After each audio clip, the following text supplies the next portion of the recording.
दोस्तों, ईरान और इजराइल के बीच हो रहे युद्ध में क्या उत्तर कोरिया का शासक किम जोंग का एंट्री हो चुका है, या हम ये कह सकते हैं कि क्या ये थर्ड वर्ल्ड वार की शुरुआत है।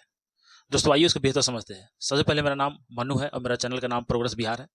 इसे सब्सक्राइब करें और हमारे चैनल सपोर्ट करें। दोस्तों, लगभग 20 दिनों से इजराइल और ईरान के बीच युद्ध हो रही है, जिसमें एक तरफ इजराइल उनके ऊपर आरोप लगाकर बमबारी कर रहा है, वहीं ईरान इजराइल के ऊपर जो है ना आरोप लगाकर बमबारी कर रहा है।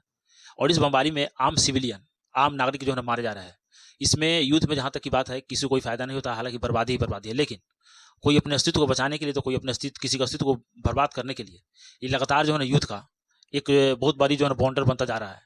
लेकिन आने वाले समय में जहाँ तक किम जोंग की बात है, उसका भी एक बहुत बड़ा रोल हो सकता है, क्योंकि किम जोंग हमेशा चाहता है, जो उत्तर कोरिया का शासक है वो हमेशा ये चाहता है कि जब भी इजराइल या और अमेरिका के बीच कोई युद्ध हो तो उसमें मेरा शामिल होना जरूरी है। यानी कि हम लोग ये कह सकते हैं कि मेरे बगैर युद्ध की कल्पना भी नहीं की जा सकती। वही करता है किम जोंग।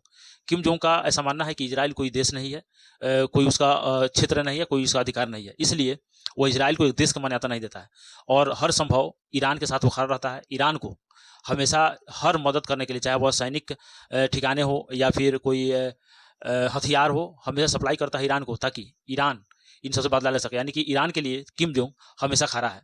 जबकि जहाँ तक अमेरिका की बात है, अमेरिका हमेशा इजराइल का साथ देता है और आज भी दे रहा है। जैसे ही इजराइल को कमजोर होते हुए देखा, तो अमेरिका ने स्टैंड लेकर के जो ईरान है उस पर काफ़ी बमबारी किया और उसके बहुत सारे सैनिक ठिकानों को बर्बाद किए। तो दोस्तों, इसमें अमेरिका भी है। और जहाँ तक किम जोंग की बात है, उत्तर कोरिया की बात है, तक उत्तर कोरिया अमेरिका को हमेशा से अपने विरोधी बताते हैं। तो जहाँ तक अमेरिका अगर इस युद्ध में शामिल होते हैं तो किम जोंग पीछे नहीं रहेंगे। अगर अमेरिका भी अगर बमबारी करता है तो कहीं ना कहीं उत्तर कोरिया ईरान को साथ देगा और ईरान के साथ मिल करके इस युद्ध को लड़ सकता है। दोस्तों, यह युद्ध जो है ना एक समान युद्ध नहीं है, बल्कि यह युद्ध जो है ना विश्व युद्ध की तरफ बढ़ता जा रहा है। हालांकि समय रहते हुए अगर इस चीज़ को अगर ठीक कर लिया गया तो ठीक है, नहीं तो तीसरी विश्व युद्ध का आहट हो सकती है। दोस्तों, आप क्या समझते हैं कि क्या इस युद्ध में किसकी बर्बादी होगी ज़्यादा, यानी कि इजराइल की होगी या ईरान की होगी, और किम जो किसका साथ देंगे, ये कमेंट करें और हमारे चैनल को सब्सक्राइब करें। धन्यवाद।